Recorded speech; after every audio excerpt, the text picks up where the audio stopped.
Bien, hermanos, hablando un poquito acerca de historia, si nosotros encontramos toda la narración histórica, secular y universal, nos vamos a dar cuenta que cuando se hablan con respecto a las guerras más grandes, más sonadas y conocidas, se han ganado por hombres que son guerreros, expertos en batalla, fuertes y valientes.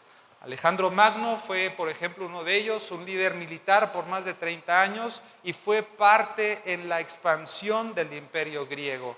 Ustedes han escuchado hablar también de Napoleón Bonaparte, por ejemplo, quien fue un líder militar también que encabezó el dominio francés sobre Europa. Han escuchado hablar del emperador César Augusto, un hombre demasiado inteligente y con muchas capacidades, al cual se le atribuye la fundación del Imperio Romano, lo que se conoce hoy el Imperio Romano.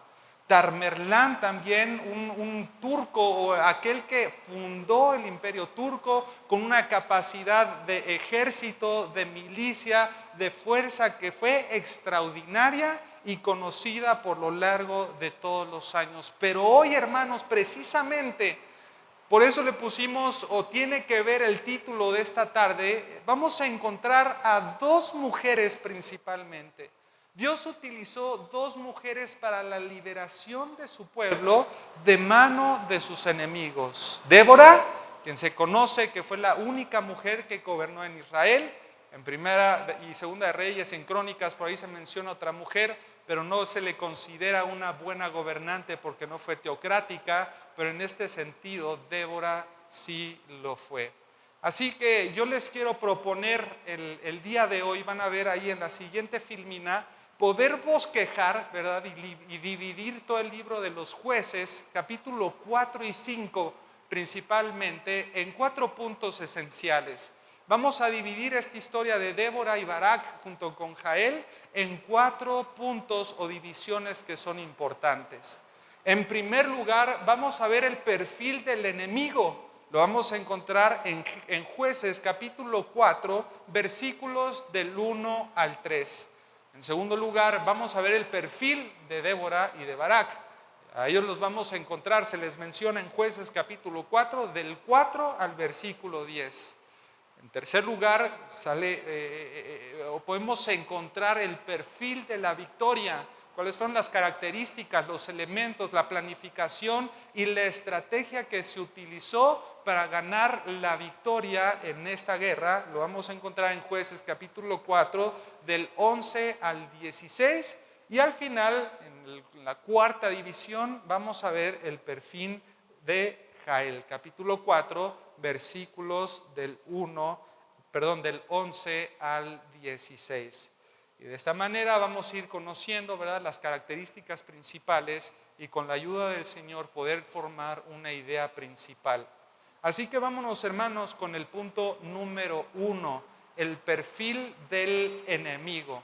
Jueces capítulo 4, versículos del 1 al 3, si me acompañan ahí en sus Biblias, por favor, y si no va a aparecer en las pantallas, no se preocupen, pero la palabra de Dios dice lo siguiente: después de la muerte de Ahod, los hijos de Israel volvieron a hacer lo malo ante los ojos de Jehová. Y Jehová los vendió en manos ¿de quién? De Jabín, rey de Canaán, el cual tenía su capital y su imperio, su casa de gobierno en el reino que estaba establecido en Hazor. Y este hombre Jabín estableció un hombre de milicia también, lo nombró el capitán de su ejército, que se llamaba Sísara, el cual habitaba en Jaroset Goim. Aquí en Jaroset Goim, a unos kilómetros retirado de Hazor, se creía que es donde estaba la fábrica de unos famosos tanques de guerra del Antiguo Testamento. Vean lo que dice el versículo 3. Entonces los hijos de Israel clamaron a Jehová porque aquel tenía un elemento, una herramienta, un arma nunca antes vista en la historia hasta este momento. Tenían 900 carros hechos de hierro, ¿verdad? 900 carros herrados, y había oprimido con crueldad a los hijos de Israel por 20 años. ¿Cuáles son los elementos? ¿Cuál es la información que nosotros obtenemos de este primer pasaje? Como inciso A, encontramos a Javín o Yavín, como dicen los hebreos. Era entonces el rey de los cananitas. En segundo lugar, este rey ordenó a Sísara, ¿verdad? Otro hombre que estaba en una localidad diferente al donde él se encontraba, como comandante del ejército cananita. Seguramente un hombre que era reconocido en toda la región, un hombre que tenía altas capacidades también para la milicia, para la estrategia y la planificación. Y en tercer lugar, o como inciso C, vamos a encontrar que este imperio o estos enemigos de Israel tenían 900 carros errados. En cuanto a esto, hermanos, es todo lo que podríamos nosotros saber. No podemos indagar mucho acerca de Yavín, por ejemplo, el rey de los cananitas. Aparte de ser uno de los reyes más poderosos de aquella época y de saber que estaba reinando desde Hazor, el personaje de Yavín no es tan importante como lo es realmente el comandante de su ejército. Sísara va a ser uno de los personajes principales del estudio de esta tarde. Notemos que en este caso nos damos cuenta de la fortaleza militar que tenía el rey, el liderazgo que tenía Sísara y el hecho de que ellos tuvieran carros de hierro nos pronuncia o anuncia que entonces era un ejército resistente. Diga conmigo, resistente. Por otro lado, eran veloces. Mientras unos se trasladaban a pie o otros lo hacían de diferentes formas, ellos tenían estos carros que les daban mucha velocidad para trasladarse de un punto a otro. Esto nos habla de lo preparado y equipado que estaba el ejército enemigo.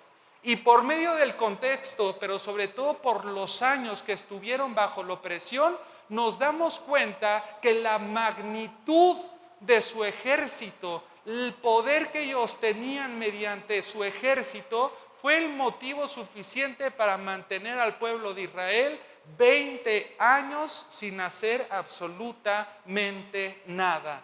Israel bajo este contexto se vio totalmente oprimido, pero escúchenme muy bien, sentían que no tenían ningún tipo de ventaja. Clamaron a Dios para ser liberados de su opresión, pues psicológicamente, espiritualmente y emocionalmente ellos sabían que no tenían esperanzas para derrotar al pueblo enemigo.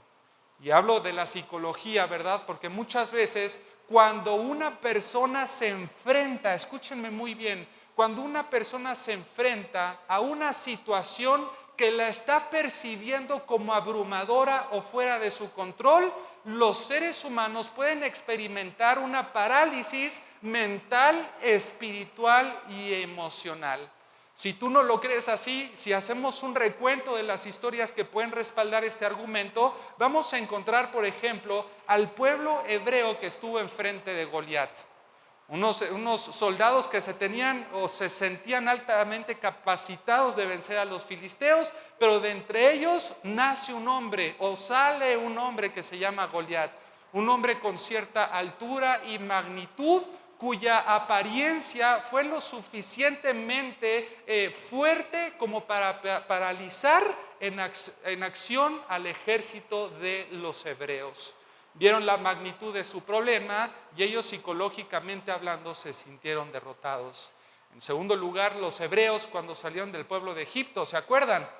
Ellos fueron liderados por un hombre lleno del Espíritu de Dios, y cuando ellos salen de Egipto se enfrentan a un mar que es inmenso en magnitud también.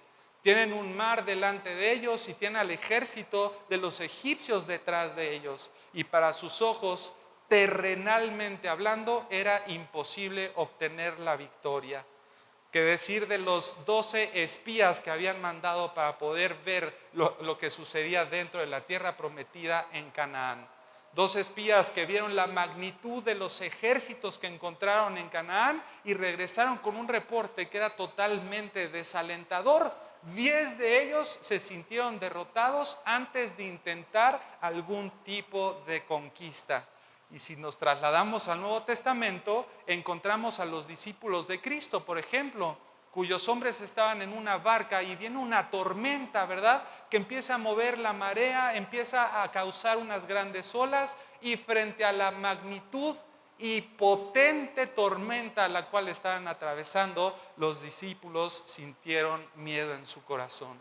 Pero hermanos, psicológicamente hablando, si nosotros nos vamos a lo que dice la ciencia, que respalda lo que dice también la Biblia, nos vamos a dar cuenta que muchos de nosotros podemos adoptar este tipo de efectos también en nuestros corazones. Vean lo que dice la siguiente frase: Satanás utiliza la magnitud de nuestros problemas para infundir miedo a tu corazón.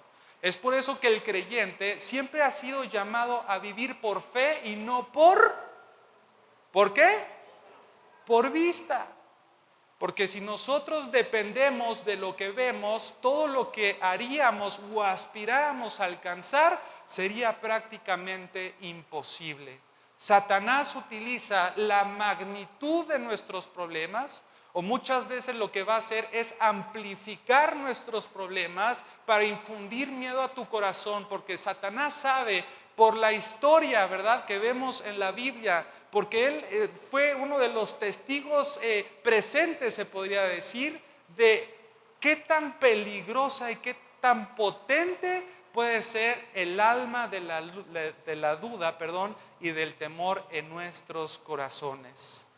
En este sentido, la aparente fuerza de los tanques de guerra mantuvo a Israel paralizado, no un año, ¿verdad?, no 2 años, no 3, no 4. La aparente fuerza de los tanques de guerra mantuvo a Israel paralizado durante 20 años. 20 años en un estado psicológico, espiritual y emocional en donde no encontraban ningún tipo de esperanza. Y si podemos ir concluyendo en el primer punto o en el primer perfil, podríamos decir que la mente es poderosa.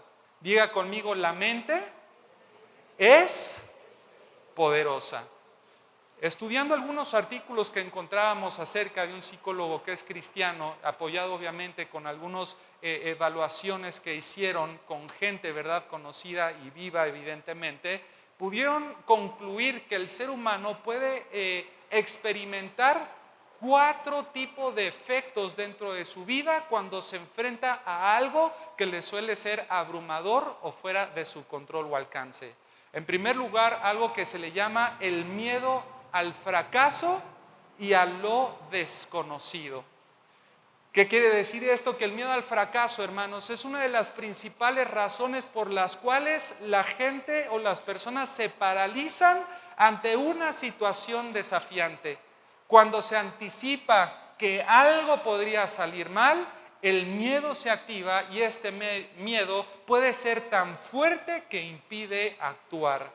La idea de enfrentar algo desconocido o incierto puede hacer que el cerebro se sienta amenazado y en respuesta va a querer generar un estado de parálisis. Un ejemplo: imagina que a alguno de ustedes se les pidió una tarea sumamente difícil que nunca habías intentado ni realizado antes, como hablar en público, por ejemplo. Yo recuerdo que en la escuela una maestra de biología me dijo que tenía que exponer acerca de las células. Yo nunca había hablado en público. Me acuerdo que me dio las partes de las células, me animó, y yo cuando trataba, ¿verdad?, de ensayar incluso en la casa con mis padres, se me lenguaba la traba, ¿verdad?, y me temblaban las piernas, empezaba a sudar y no podía hacerlo, a tal grado que anticipé que al otro día no me iba a salir bien y convencí a mis papás de no asistir a la presentación dentro de la escuela. En segundo lugar, vamos a encontrar algo que se llama ansiedad anticipatoria. La ansiedad anticipatoria es una respuesta emocional que surge cuando la persona empieza a pensar en las consecuencias posibles de una acción sin ni siquiera haberla realizado aún. En lugar de enfocarse en el presente o en lo que se puede controlar, la mente se proyecta hacia el futuro y genera un escenario que es catastrófico. Este enfoque puede generar entonces una sobrecarga emocional que bloquea cualquier intento de acción. ¿Qué podemos decir con esto? Por ejemplo, una mujer que estaba a punto de casarse y está en la planificación de su boda, pero fue tan grande el evento, ella lo percibía con una magnitud tan inalcanzable por todos los elementos que encontraba, las flores, la comida, el vestido, los invitados, ¿verdad? Que cuando empezó a pensar en esto se sintió paralizada y tomó la decisión de no presentarse a su boda. ¿Sí me van siguiendo? En tercer lugar, el síndrome del pensamiento de todo o nada. Muchas veces las personas adoptan una mentalidad de todo o nada, en las que se sienten que deben de tener éxito total, escúchenme, total en todo lo que hacen. Si no encuentran una forma de garantizar el éxito completo, se sienten incapaces de comenzar, ya que cualquier intento que no sea perfecto se vería como un fracaso total. Esta mentalidad puede ser abrumadora y llevar a la parálisis por miedo a no ser lo suficientemente bueno. Y por último lugar, la sobrecarga cognitiva. Cuando una persona se enfrenta a una tarea complicada, compleja o difícil, puede sentir que el volumen de su información o la cantidad de pasos necesarios para abordar la situación es tan grande que su mente se sobrecarga. Esta sobrecarga cognitiva puede hacer que la persona no sepa por dónde empezar, llevándola a no hacer absolutamente nada. La pregunta hasta este punto del estudio, ¿algunos de ustedes se sienten identificados con alguna de estas cuatro? ¿Les ha pasado algo parecido? Que tuvieron que exponer, que planearon un evento, que vieron un problema tan grande pero con orgullo, hermanos, levanten la, ¿verdad? Ahora todos nos identificamos, ¿verdad? Se dan cuenta que de alguna forma podemos ir entendiendo el parálisis físico, militar y espiritual del pueblo de Israel. Vieron un ejército tan grande que ellos realmente se sintieron paralizados. Hermanos, anteriormente habían tenido ya 3 sucesos, porque los hemos visto ya en esta serie, lo suficientemente profundos, con la suficiente evidencia de que Dios, como dice Efesios 3:20, es poderoso para hacer todas las cosas, mucho más abundantemente de lo que pedimos o entendemos, porque Dios era el Dios vivo y verdadero, el Dios de Abraham, de Isaac y de Jacob. Y los 3 relatos anteriores bajo los otros jueces no habían sido evidencia suficiente para poder presentarse delante de un ejército tan grande. Y todo este contexto nos tiene que llevar a estudiar entonces el segundo perfil, el perfil de Débora y de Barak. Ya entramos en otra parte del estudio. Bajo este contexto que nosotros estamos viendo de temor, de parálisis, de ansiedad, de que no hacían absolutamente nada, era necesario que viniera algo que podría avivar el corazón de las personas. ¿Y qué fue esto? Vámonos a Jueces capítulo 4, si me acompañan con sus Biblias, versículos del 4 al 10. Jueces capítulo 4, del 4 al 10. Dice la palabra de Dios, gobernaba en aquel tiempo a Israel, ¿quién? Una mujer, se dieron cuenta, Débora. Y fíjense muy bien, dice en primer lugar, profetiza, que era esposa de Lapidot, y acostumbraba a sentarse bajo la palmera de Débora, entre Ramá y Betel, en el monte de Efraín.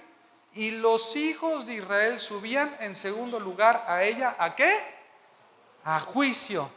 Y ella, bajo esta petición, envió llamar a Barak, hijo de Abinoam, de Cedes de Neftalí. Un pequeño paréntesis, Barak venía evidentemente de la tribu de Neftalí y Débora entonces venía de la tribu de Efraín, ¿verdad? Y a estudiar un poquito acerca de los nombres entendemos mucho también del contexto, pero tenemos que seguir con nuestro estudio. Dice la palabra de hoy en el versículo 6, en la pregunta, ¿no te ha mandado Jehová Dios de Israel diciendo, ve, junta a tu gente en el monte de Tabor y toma contigo 10,000 hombres de la tribu de Neftalí y de la tribu de Zabulón? El versículo 7 dice: y yo atraeré hacia ti el arroyo de Sisón a Sísara, capitán del ejército de Yabín, con sus carros y su ejército, y lo entregaré en tus manos. Barak le respondió, fíjense muy bien en la respuesta: si tú fueres conmigo, yo iré, pero si no fueres conmigo, no iré.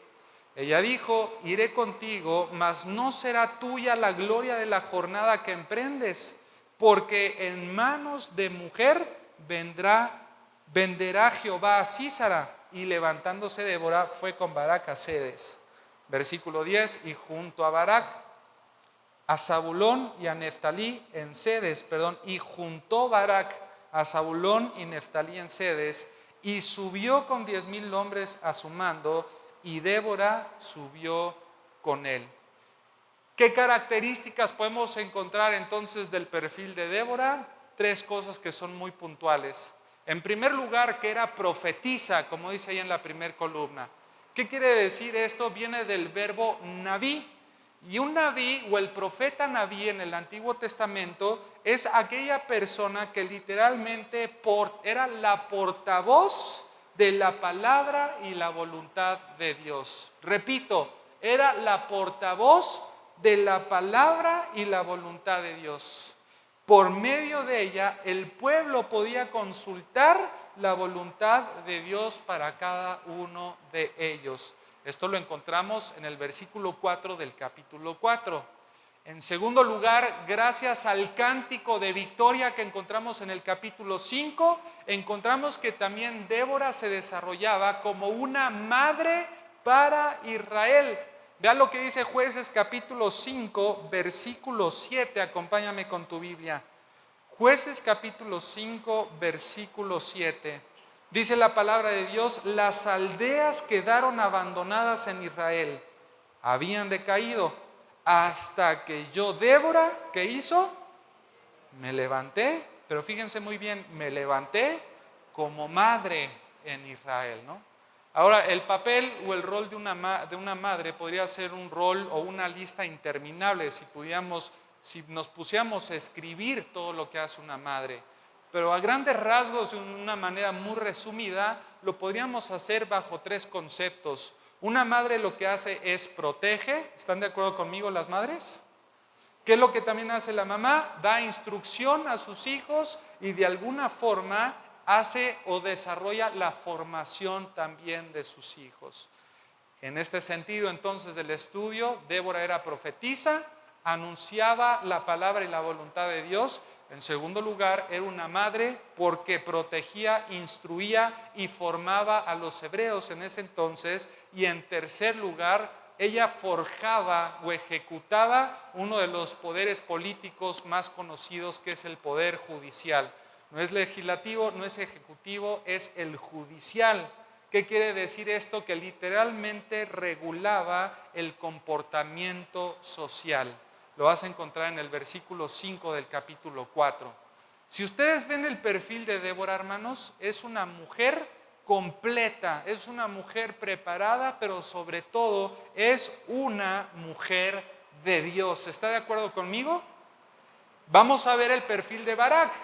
No sabemos mucho acerca de Barak, ¿verdad? En primer lugar, vemos que es un líder militar, porque en cuanto los hijos subieron a consultarle a Débora acerca de los enemigos, de hacer la petición que podían hacer, lo primero que se pensó y al quien Dios escogió fue a este líder militar que se conoce como Barak.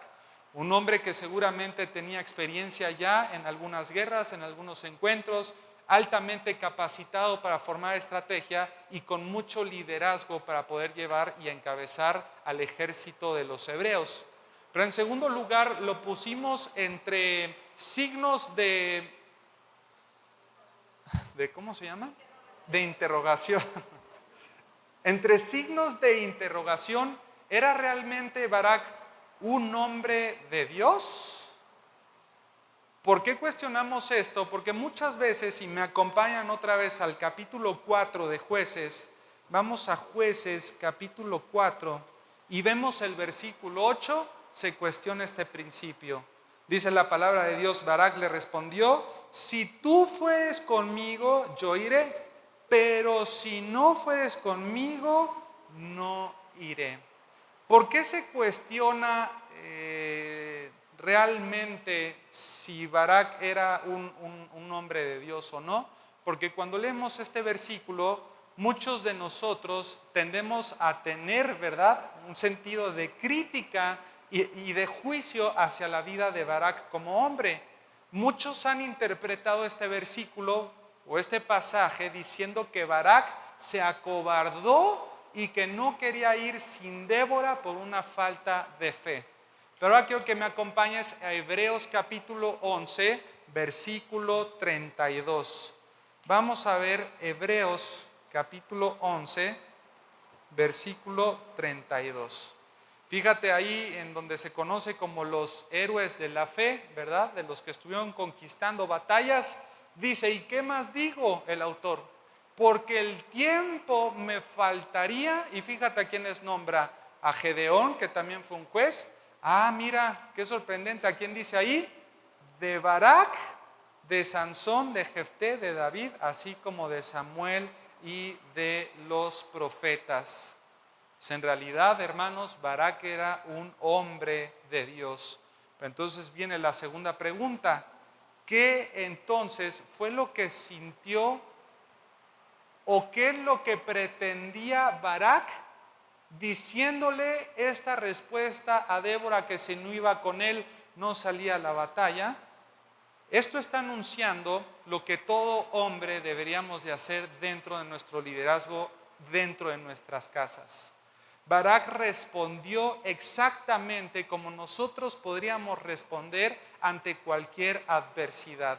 ¿Qué representaba Débora para Barak, que era tan imprescindible que ella estuviera? Pero más aún, ¿qué representaba Débora para el pueblo de Dios?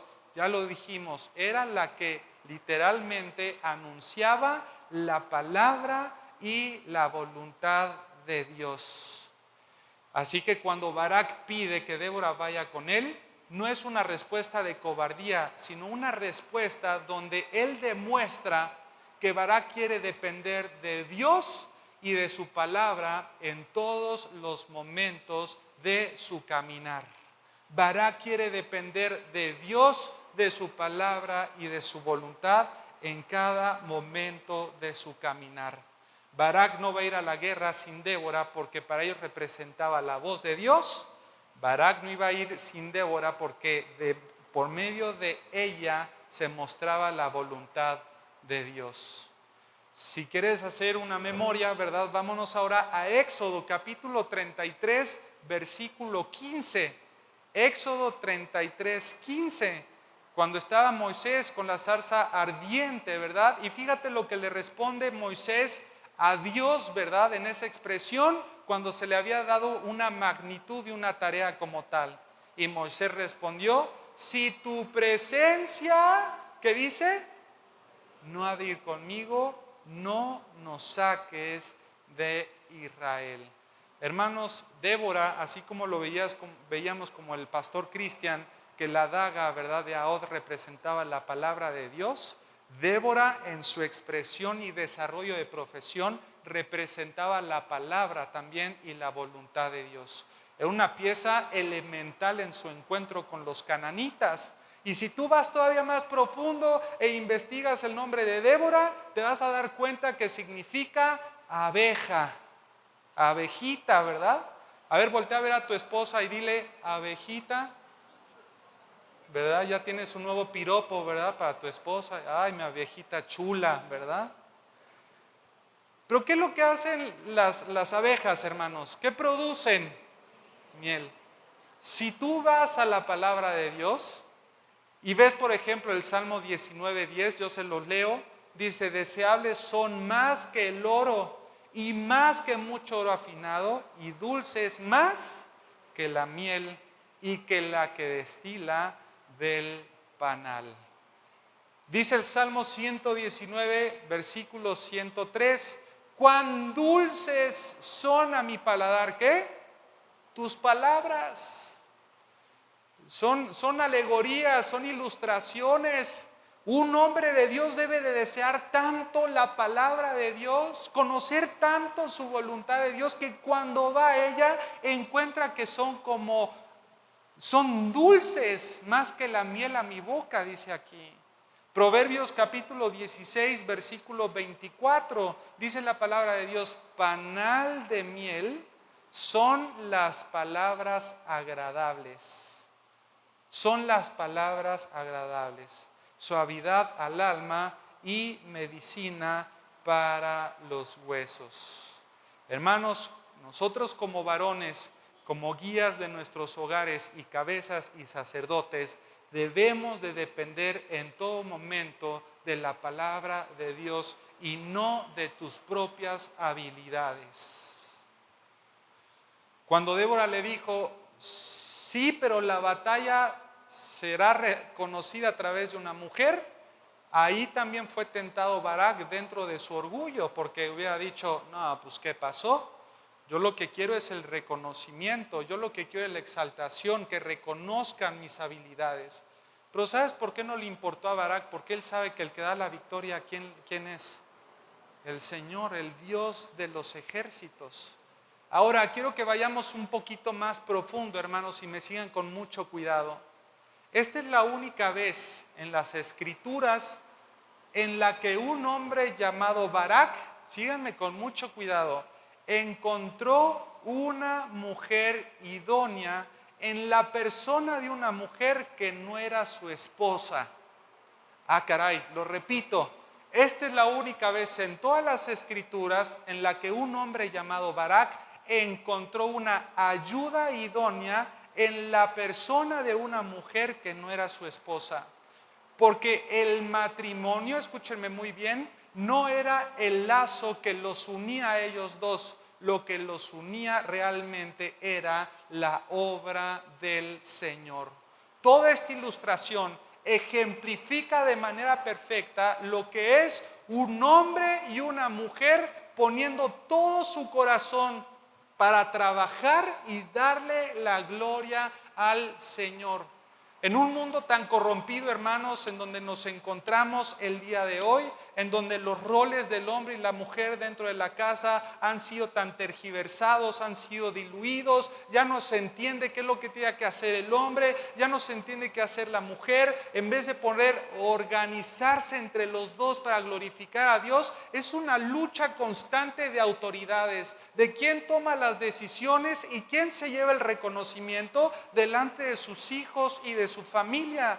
Pero de una manera desinteresada, la profetisa complementó, diga conmigo, complementó a Barak y lo llevó con cuidado a hacer su parte en una causa que era común. Amados hermanos, matrimonios, hombres y mujeres que están aquí presentes, Dios se goza cuando el hombre muestra liderazgo desinteresado, pero Dios también se goza cuando las mujeres como Débora hacen su parte abnegadamente para animar de tal modo que puedan hacer juntos la voluntad de Dios. ¿Y qué podemos ir concluyendo entonces? Que un líder espiritual no solo tiene la capacidad para dirigir, un líder espiritual tiene también la humildad para escuchar. Y de alguna forma le está dando honra también, valor, y nos está anunciando la manera tan poderosa en la que Dios utiliza a las mujeres. Pero vivimos en un mundo, ¿verdad? En una cultura tan machista que muchas veces el comentario de la mujer no es tomado en cuenta. No tienen voz, no tienen voto, porque yo soy el líder de la casa, ¿verdad? Yo tengo que tomar las decisiones y yo sé, y yo sé, y yo sé. Y la mujer tiene que callar dentro de la casa, cuando en Génesis capítulo 2, versículo 18, Dios estableció que la mujer fuera ayuda idónea. ¿Cómo te va a ayudar tu mujer si no le permites comunicarse, si no permites que se exprese? Evidentemente la comunicación de la mujer tiene que ser con los motivos adecuados. Ya vimos que es para glorificar y exaltar el nombre de Dios, los dos trabajando juntos. pero la Biblia nos da evidencias de lo que realmente es el matrimonio. ¿Sí van conmigo o no? Un líder espiritual no solo tiene la capacidad de dirigir, tiene la humildad también para escuchar. Y lo digo en todos los sentidos de nuestra vida, porque muchas veces también venimos a la iglesia y no hay líder espiritual ni pastor que te haga entender en razón, porque no tienes un corazón enseñable. Está tu corazón lleno de orgullo, escuchas predicaciones y tu corazón está cerrado, viene la verdad bíblica a tu mente, pero no baja al corazón porque se encuentra con una pared que es dura. Y no quieres atender a la voz del consejo de Dios. Un verdadero líder atiende también a los consejos de las personas, sabe escuchar, amén. Vamos avanzando porque se nos va el tiempo. Vamos a ver ahora el perfil de la victoria. Vámonos a Jueces ahora, como encontrábamos al principio. Jueces capítulo 4, versículos del 11 al 16. El perfil de la victoria. Jueces capítulo 4 del 11 en adelante. Dice: y Heber ceneo de los hijos de Hobab, suegro de Moisés, se había apartado de los ceneos y había plantado sus tiendas en el valle de Sanaim, que está junto a Cedes. Versículo 12. Vinieron pues a Sísara las nuevas de que Barak, hijo de Abinoam, había subido ¿dónde? Al monte que se llama Tabor. Y reunió Sísara todos sus carros, 900 carros herrados. Vamos al versículo 14. Dice: entonces Débora dijo a Barak: levántate, porque este es el día, le dijo a Barak, en que Jehová ha entregado a Sísara en tus manos. Nos saltamos al versículo 15. Y Jehová quebrantó a Sísara, a todos sus carros y a todo su ejército a filo de espada delante de Barak, y Sísara descendió del carro y huyó al pie. Mas Barak siguió los carros y el ejército hasta Jaroset Goim, y todo el ejército de Sísara cayó a filo de espada hasta no quedar ni uno. Pero quiero quedarme con la referencia que nos dice la Biblia en el versículo 12. Subieron al monte Tabor. Si usted va el día de hoy al monte Tabor, geográficamente hablando, en Israel es uno de los montes más bonitos. Tiene una altura de 400 metros sobre el nivel del mar. Este monte Tabor es donde fue también la transfiguración del Señor Jesucristo. Y actualmente ahora hay una basílica, ¿verdad?, de los católicos, que es la de la transfiguración. Pero tiene una característica bien interesante este monte. Si tú escalas hasta la punta de este monte donde está la basílica, te vas a dar cuenta que desde ese punto puedes ver, sin temor a equivocarme, el 90% de la nación de Israel. Es tan alta y tiene una extensión, ¿verdad?, en su periferia de 360 grados, que desde donde te pongas puedes ver norte, sur, este y oeste de la nación de Israel. Este monte era un punto estratégico por dos cosas principales. Una, porque iban a poder ver el desplegamiento de los enemigos, si iban a venir por el norte, por el sur, por dónde iban a venir los carros. Y otra cosa que debemos de ver es que cerca de esta localidad hay un río que es el río Cisón, que es alimentado por el mar Mediterráneo. Solamente que este río en tiempos de sequía está totalmente árido, ¿verdad? Está plano. Ahora quiero que me sigan con mucho cuidado. Para los enemigos era un llano perfecto para poder enfrentarse con los israelitas, porque sus carros iban a poder desplazarse de manera libre. Era un campo abierto impresionante. Y más porque el lago de Cisón pues no estaba lleno porque no había llovido. Entonces ellos fueron tentados a ir hacia ellos. Ellos están en el monte Tabor, y mientras sucede, ¿verdad?, este enfrentamiento, hay un desafío que a lo mejor nosotros podemos pasar desapercibido, ¿verdad?, pero que ahora se eleva a un nivel mucho más espiritual. Este desafío va en contra del ídolo de los cananitas que se llama Baal. Quiero que me vayan siguiendo con mucho cuidado. Ahora, este ídolo, este dios, ¿verdad?, en la región cananea veía a Baal como el jinete de las nubes. Era conocido como el Dios de la tormenta, la lluvia y el trueno. Y los cananitas pensaban, ¿verdad?, que Él es el que controlaba los cielos, las lluvias y los elementos cruciales para la agricultura y el desarrollo de los cananitas como cultura. Hasta esta parte, dentro de todas las batallas, se acostumbraban a hacer en los meses de septiembre a mayo en las regiones de Israel, porque son cuando más sequía existe y literalmente no llueve. Los agricultores no trabajan porque no hay elementos suficientes. Entonces, en toda la extensión de la palabra, los cananitas se sintieron confiados de su Dios, Baal, el que tenía el control de todas las cosas, pero en este momento Dios se glorificó de una forma profunda y sobrenatural. Si tú vas al cántico de Débora, síganme con cuidado, al capítulo 5 de Jueces ahora, en el versículo 4, Jueces 5:4, en la parte B del versículo dice lo siguiente: la tierra tembló y los cielos ¿qué?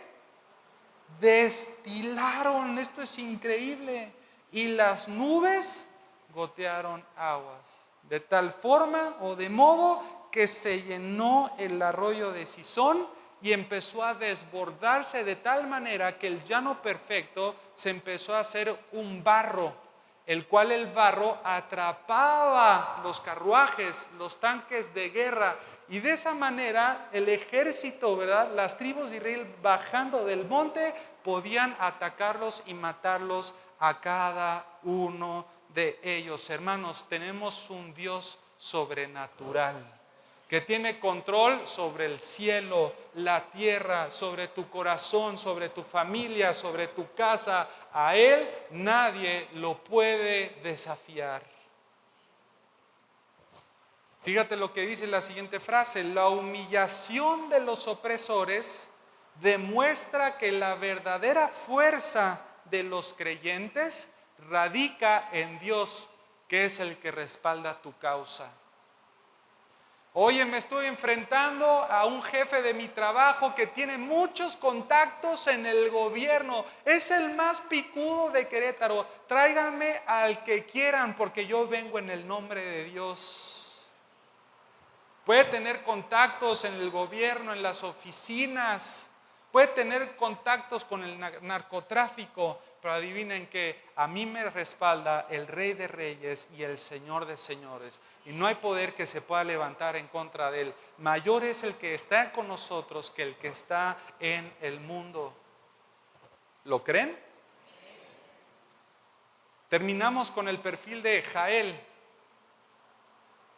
Vámonos ahora ahí a la Biblia, ¿verdad? Capítulo 4, versículos del 17 en adelante.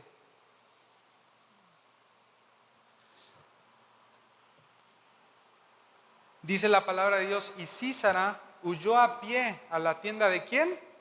De Jael, mujer de Eber Ceneo, porque había paz entre Javín, rey de Azor, y la casa de Eber Ceneo. Y saliendo Jael a recibir a Sísara, le dijo: ven, señor mío.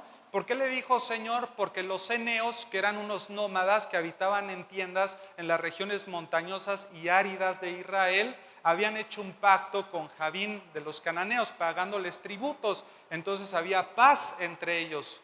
Cuando llega Sísara le dice: señor mío, porque se supone que están en servidumbre también de ellos. Y después dice la palabra de Dios: no tengas temor.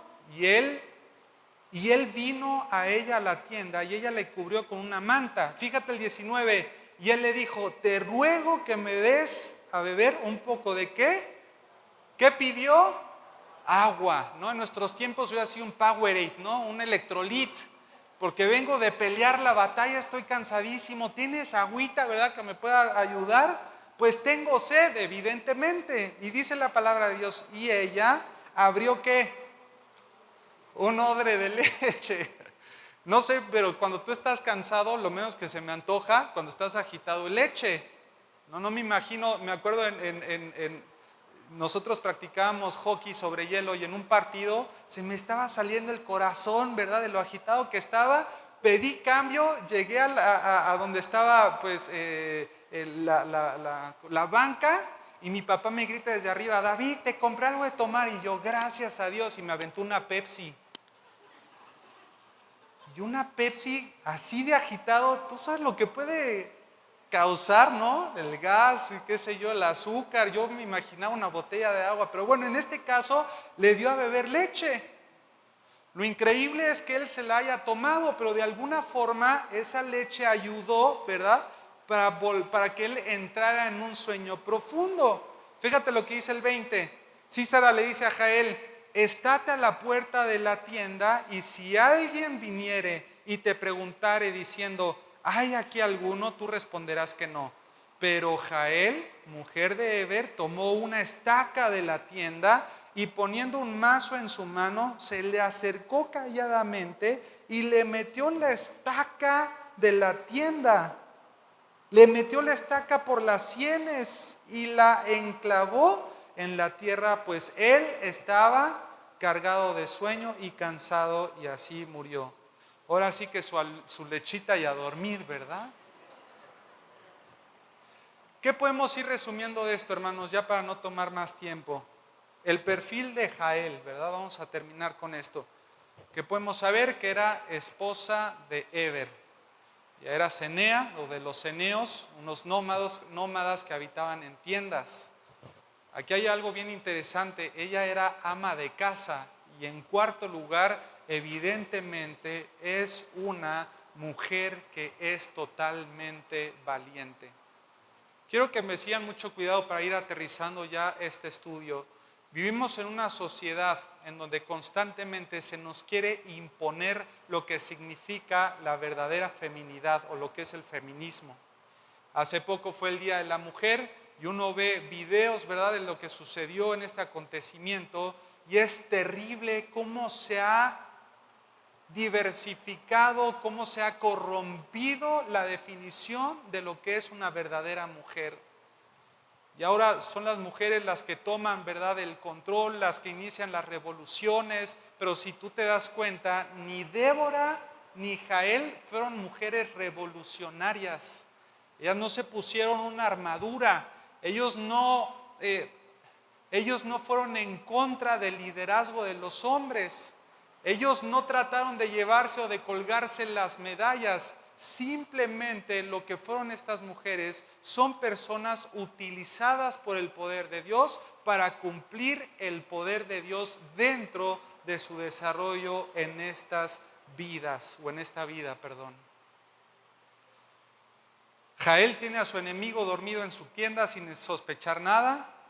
Jael ha visto la opresión que han traído Javín y Císara, no solamente a los israelitas, sino también a los ceneos. Jael ha visto cómo su familia ha tenido que sacrificar su físico para poder pagar los tributos de los cananeos. Jael no es una guerrera, no es una comandante, no es un soldado, es una sencilla ama de casa. Pero es una ama de casa, al igual que muchas en Israel y que hoy se encuentran aquí, cuyas manos en ese entonces están acostumbradas tal vez a cocinar, están acostumbradas a hacer el alimento, a ejercer su papel de madre, pero en ese momento Dios le dio la capacidad de agarrar un mazo y una estaca y atravesarla a través de la cabeza. Hermanos, la verdadera feminidad la vemos expresada en la Biblia. Cada uno de nosotros como hombres, debemos de perseguir la voluntad y la palabra de Dios. La mujer es la ayuda idónea que está con nosotros colaborando para cumplir la voluntad de Dios. Y los dos son utilizados para poder llevar a cabo la voluntad de Dios. ¿Con qué concluyo en esta tarde, amada iglesia? Al recorrer todas las historias de la Biblia, vemos a héroes de la fe como Moisés, Sansón, David, Gedeón, Pablo, Pedro. Nos maravillamos al ver cómo estos hombres fueron ungidos por Dios para dar victorias a su pueblo. Pero hoy la palabra de Dios quiere que todos nosotros consideremos que Dios utiliza también a las mujeres para glorificarse. Dios usó a Débora, que mostraba la voluntad y la palabra de Dios a su pueblo. Dios usó a una sencilla mujer, una ama de casa, para dar el golpe mortal al comandante del ejército enemigo. Dios utilizó a Ruth para que siguiera el linaje de David hasta llegar el Mesías de Jesucristo. Dios usó a una sencilla mujer de Belén, una virgen mediante el cual nacería el Salvador del mundo. Dios usó a las mujeres que llegaron al domingo por la mañana al sepulcro para anunciar el mensaje de la resurrección de Jesucristo a sus discípulos. Dios ha utilizado mujeres y lo seguirá haciendo hasta el día de hoy. Pero somos más fuertes cuando nos unimos los hombres con las mujeres para poder llevar a cabo lo que Dios quiere. Que el hombre como líder dependa de la palabra de Dios, que la mujer dentro de su rol dependa también de Dios y tenga sumisión hacia su esposo, no como menos valor, sino por los roles que Dios ha establecido, y que juntos desde su posición se preocupen no por pelear entre ustedes, sino para glorificar el nombre de Dios a través de todas las naciones. La pregunta para hoy, hombres, es la siguiente: ¿están dispuestos a escuchar a sus mujeres?